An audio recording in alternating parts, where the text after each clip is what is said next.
Une simple histoire d'amour. Angèle Delaunoy. 5e partie.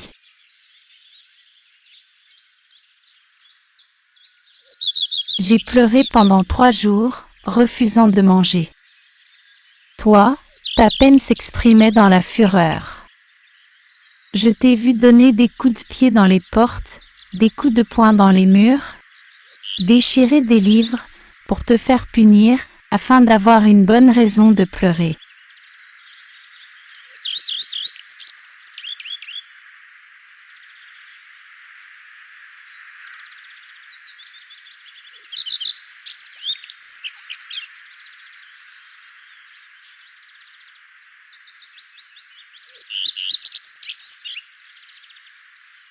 On nous a promis, mère et monde, qu'on pourrait se téléphoner, qu'on se reverrait bientôt, l'année prochaine, un jour.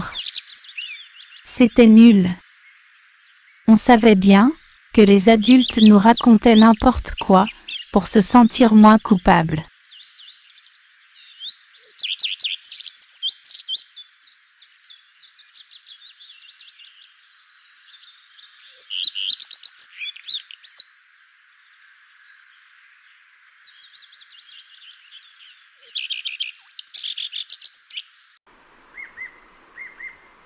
Skype n'existait pas encore. Internet balbutiait.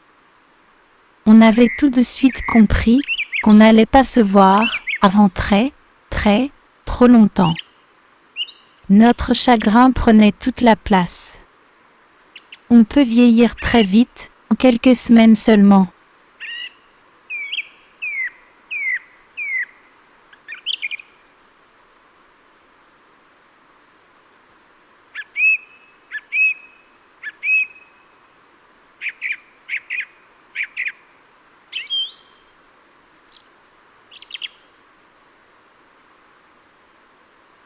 Te souviens-tu de notre dernière journée?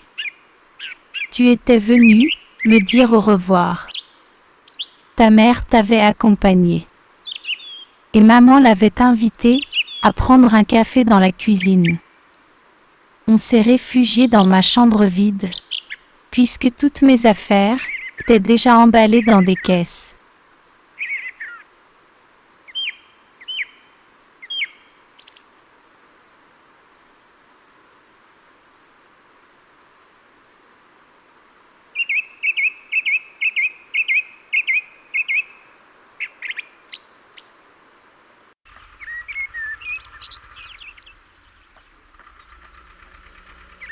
On s'est assis en tailleur sur le sol, l'un en face de l'autre, en se tenant les mains.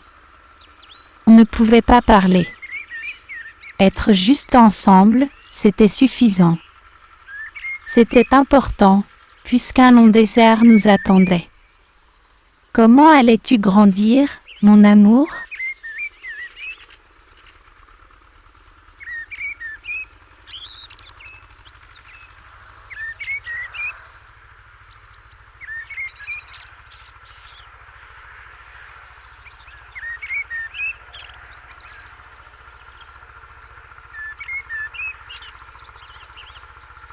Qui allais-tu rencontrer, qui prendrait ma place dans ton cœur, mon tant aimé Erwan? Un brouhaha au bas de l'escalier. Tu t'es levé avec brusquerie. Tu as fouillé dans ta poche, et tu en as sorti une petite pierre rose, toute brillante, que tu as déposée dans ma main, la plus belle de toute ta collection de trésors.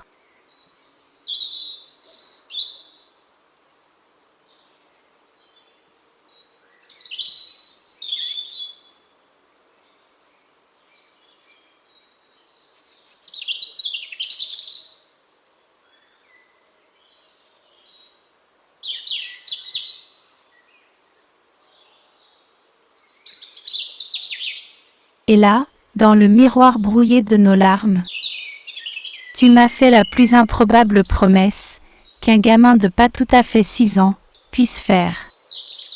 Sois pas triste, Noël de ma vie. Je ne t'oublierai jamais. Un jour, je te retrouverai. Je te le promets, sur mon cœur.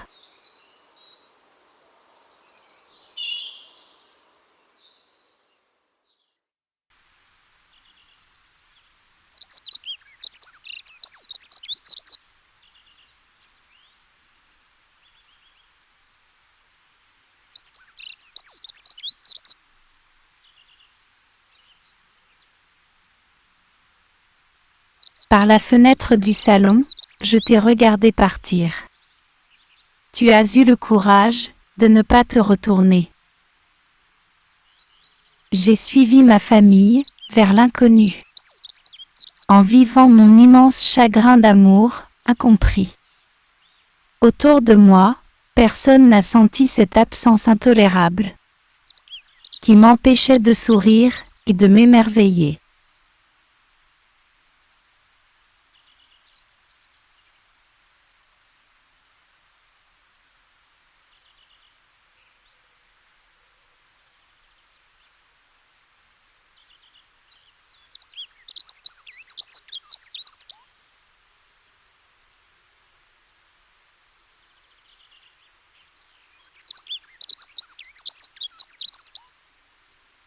Tous pensaient que le temps et les découvertes à venir allaient arranger les choses. J'ai traversé mon enfance comme une voyageuse solitaire. Je suis devenue une fillette grave, trop vieille et trop mélancolique. Pendant des années, j'ai espéré te revoir. J'ai attendu un miracle, un signe de toi.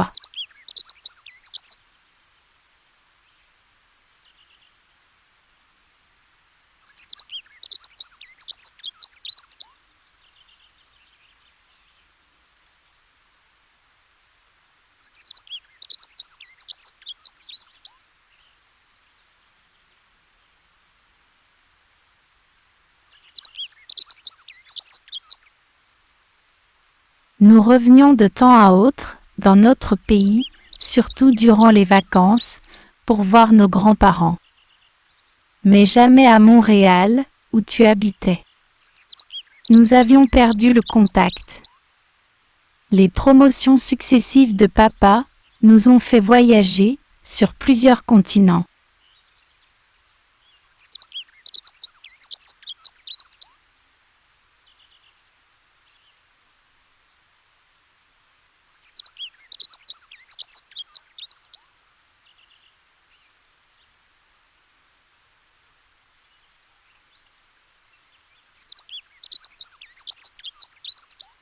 À la longue, notre errance m'a presque consolée de ta perte, sans jamais me la faire oublier.